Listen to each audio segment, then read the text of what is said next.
War of रियल्म्स के बाद सब कुछ बदल गया। जेन फोस्टर जो कि थॉर बनी थी, वॉर ऑफ रियल्म की आखिरी जंग में उसने भी अपनी सांसें तोड़ दी थी, लेकिन ऑल फादर ओडेन ने जेन के इस बलिदान को खाली नहीं जाने दिया। उन्होंने जेन फोस्टर को एक नई जिंदगी दी और अब जेन फोस्टर थॉर की ड्यूटी से आजाद थी। उसका कैंसर भी ठीक हो चुका था, लेकिन जेन के लोगों को बचाने और एसगार्ड के प्रति प्यार और लगाव को देखते हुए ओडेन ने उसे एक वेलकरी बना दिया, एक ऐसी योद्धा जो अपने आप में अनोखी और अकेली थी। जेन फोस्टर अब आखिरी बची हुई वेलकरी थी, क्योंकि जब मैलिकिथ की लड़ाई सभी 10 रियासतों पर फैली थी तो हजारों की संख्या में लोग मारे गए थे और उनके वेपन्स उनके मरने के बाद वहीं पर छूट गए। अब अर्थ वालों के लिए वेपन तो खास इसलिए थे क्योंकि उन्होंने ऐसे मैजिकल वेपन्स कभी नहीं देखे थे, इसलिए डैमेज कंट्रोल ने इसकी जिम्मेदारी ली और सब जगह से उन वेपन्स को इकट्ठा करने में जुट गए। पर ऐसा कर पाना कोई आसान काम तो नहीं था। इतने एडवांस लेवल के हथियार की जरूरत हर छोटे या फिर बड़े विलन को तो होती ही है। उन्हीं में से एक ग्रुप जिसका नाम फर्स्ट 5 है, उन्होंने भी ये कोशिश की, लेकिन उनको रोकने के लिए वेलकरी वहां पर आ गई। उसने सबको तो पकड़ लिया, लेकिन गोल्ड रश ब्रनहिल्डा की ड्रैगन फॉन्ग स्वॉर्ड को लेकर भाग जाता है, पर उसकी भी यात्रा मंगलमय नहीं रही। गोल्ड रश को बुल्सआई बीच रास्ते में ही रोक कर मार देता है और उससे ड्रैगन फॉन्ग स्वॉर्ड को छीन लेता है। वेलकरी हेमडाल के पास उससे मदद मांगने के लिए आती है, पर तभी वहीं पर बुल्सआई आ जाता है और वह हेमडाल की छाती में ड्रैगन फॉन्ग को घुसेड़ देता है। अब आगे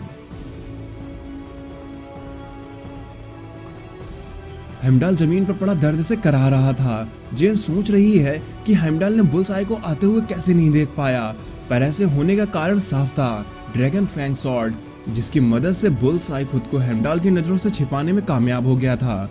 बुल्सआई एक ऐसा विलेन है जो किसी भी साधारण से हथियार को घातक हथियार में बदलने की काबिलियत रखता है, और जब उसके हाथ में सबसे घातक तलवार हो तब उसका मुकाबला कर पाना और भी ज्यादा मुश्किल हो जाता है। हेमडाल को हराने के बाद बारी वेलकरी की थी। बुल्सआई वेलकरी पर अटैक के लिए बढ़ता है, लेकिन वेलकरी उसके वार से बचते हुए बुल्सआई को घोड़े से ही नीचे गिरा देती है। नीचे गिरते ही बुल्सआई कहता है, ओह, तो तुम्हें भी लड़ाई लड़ना आता है, मुझे लगा नहीं था कि तुम इस तरह से लड़ पाओगी। जेन ने कहा, तब तो तुमने मेरे बारे में कुछ नहीं पता। मैं एक वक्त थॉर थी, अवेंजर भी रह चुकी, और अब मैं एक वेलकरी हूँ। तो हाँ, मुझे लड़ना बखूबी आता है। मैंने अपने इतने रोल्स के एक्सपीरियंस से कुछ स्किल्स तो सीख ली हैं। तो बुल्सआई कहता है, स्किल्स सीखी हैं तो ऐसे क्या देख रही हो, मुझे हराओ फिर। ओह अच्छा, समझ आया, तुम्हारे पास तो सोने की चमचमाती छड़ी है और ये मेरी इस ड्रैगन फैंग का सामना नहीं कर पाएगी। लेकिन तभी वेलकरी अपने वेपन से बुल्सआई पर एक और वार करते हुए कहती है, ये कोई चमचमाती छड़ी नहीं है, यह है अंडरजान द ऑल वेपन, एक ऐसा हथियार जो जरूरत के किसी भी पल में कैसे भी यूज किया जा सकता है। बुल्सआई का तो हमले से मुंह ही फूट चुका था। वेलकरी कहती है, बुल्सआई तुम अब गिरफ्तार किए जाते हो, इसलिए अपने वेपन को डाल दो। लेकिन तभी बुल्सआई का घोड़ा जेन के सर पर दुलत्ती मारता है, जिससे वेलकरी के सिर में घंटियां बज जाती हैं। जेन कहती है, उड़ने वाले घोड़े को मैं कैसे भूल गई, जब तक बुल्सआई के हाथ में ये तलवार रहेगी तब तक ये घोड़ा इसी के वश में रहेगा। जेन का सर काफी तेजी से दर्द कर रहा था। बुल्सआई ने कहा, तो तुम क्या कह रही थी कि तुम्हारे पास ढेरों स्किल्स हैं, तो फिर तुम्हारी स्किल्स क्या हुई? खैर, ये सब मैं तुमसे जानने के लिए काफी एक्साइटेड हूँ, लेकिन क्या ही कहूँ, मेरे पास समय की कमी है। और इतना कहकर बुल्सआई वेलकरी को मारने ही वाला था कि तभी हेमडाल आकर उसे रोक लेता है। हेमडाल ने कहा, यू मॉन्स्टर, तुम्हें पता भी है कि तुम किससे लड़ने की कोशिश कर रहे हो? हम एसगार्डियंस हैं, हमारे सामने तुम्हारी क्या ही औकात, और तुम्हारे सामने ये लड़की कोई मामूली लड़की नहीं है, बल्कि एसगार्ड की सबसे पावरफुल वॉरियर्स में से एक वेलकरी है। तुम्हें पता भी है कि गॉड्स के विरुद्ध जाने का परिणाम क्या होता है। तुम्हें एक वॉर चाहिए थी ना, तो अब तुमको वॉर मिलेगी। ये कहते ही हेमडाल का एक जोरदार पंच सीधा बुल्सआई के चेहरे पर। बुल्सआई ने पता नहीं कौन सा नशा कर सीधा एसगार्डियन से जंग ले ली थी। वेलकरी सोच रही है, Heimdall gatekeeper of Asgard, god of all seeing, ये काफी ही अच्छे योद्धा हैं, ये सब देखते हैं, लेकिन इनसे भी एक चीज मिस हो रही है, और वो ये कि बुल्सआई के पास ड्रैगन फैंग है। इधर बुल्सआई उठते हुए बोलता है, अच्छा तो तुम मुझे जंग पर ले जाने वाले हो, तो चलो मैं भी तुम्हें दिखाता हूँ कि मैं कैसे जंग लड़ता हूँ। और इतना कहते ही बुल्साई ड्रैगन फैंग को हेमडाल के शरीर के आर पार कर देता है। वैल्करी भी तभी बुल्साई को पकड़ लेती है और वो बुल्साई के हाथ से ड्रैगन फैंग को गिरा देती है।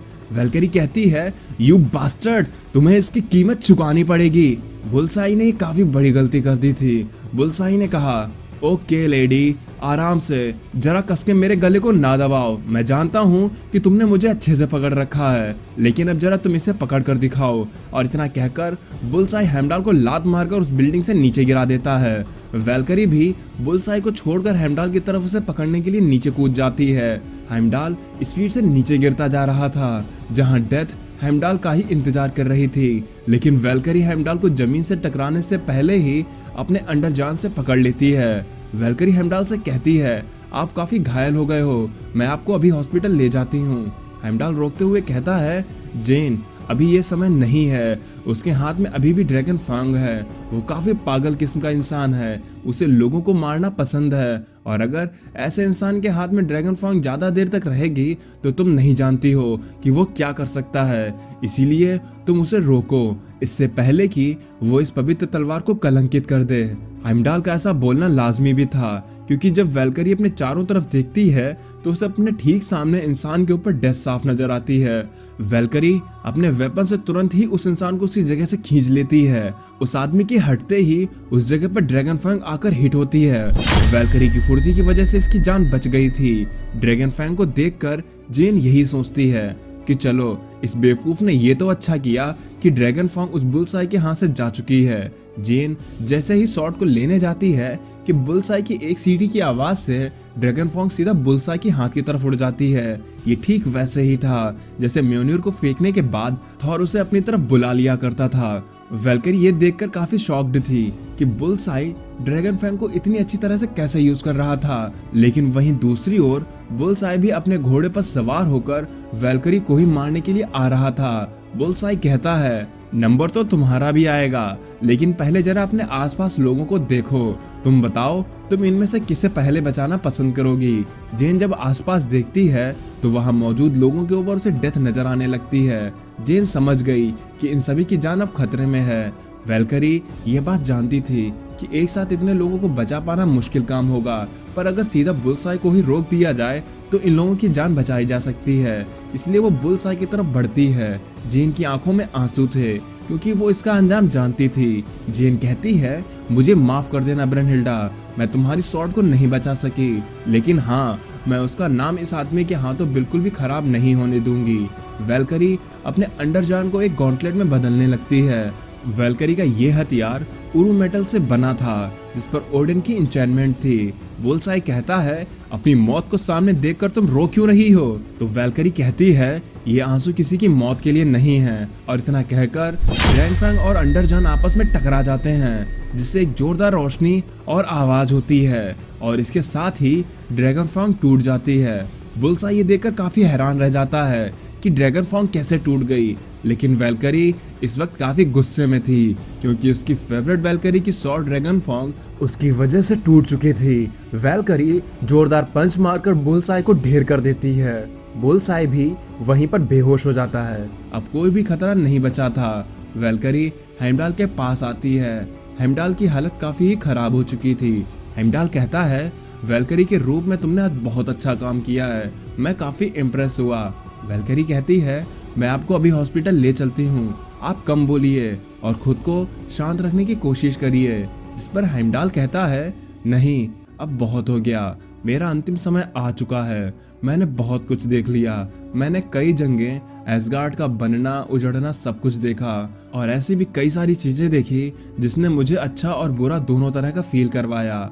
अब मैं जिंदगी से थोड़ा रेस्ट लेना चाहता हूँ, लेकिन मरने से पहले मैं तुमसे एक रिक्वेस्ट करना चाहता हूँ, तुम उसे पूरा करोगी? तो वैल्करी कहती है, हाँ जरूर, आप एक बार बोलिए तो सही। तब हेमडाल कहता है, मैंने सब कुछ देखा है, लेकिन मैं चाहता हूँ कि जब मैं मरूं तो तुम मुझे वैल्हला में ना ले जाकर किसी ऐसी जगह ले जाओ जिसे मैंने कभी नहीं देखा है। मुझे एक मिस्ट्री जर्नी पर ले जाओ। जिस पर वैल्करी कहती है, एसगार्ड के जितने भी लोग मरते हैं वो लोग वैल्हला में ही जाते हैं, लेकिन आप अनोखे सफर पर जाना चाहते हैं जो आपने नहीं देखा है उस पर, तो मैं आपकी ये अंतिम इच्छा जरूर पूरी करूंगी। तो उठिए अब Heimdall, the gatekeeper of Asgard, the god of all seeing, मैं आपको लेकर चलती हूँ जर्नी इनटू मिस्ट्री पर। और इतना कहकर वैल्करी हेमडाल की सोल को वहां से ले जाने के लिए रेडी हो जाती है। और यहीं पर आज का ये एपिसोड खत्म हो जाता है। तो अगर आपको ये एपिसोड पसंद आया हो तो इस वीडियो को लाइक कर देना। तो अब मैं चलता हूँ, आप मेरी बाकी की वीडियोस एंजॉय करें और खुश रहें।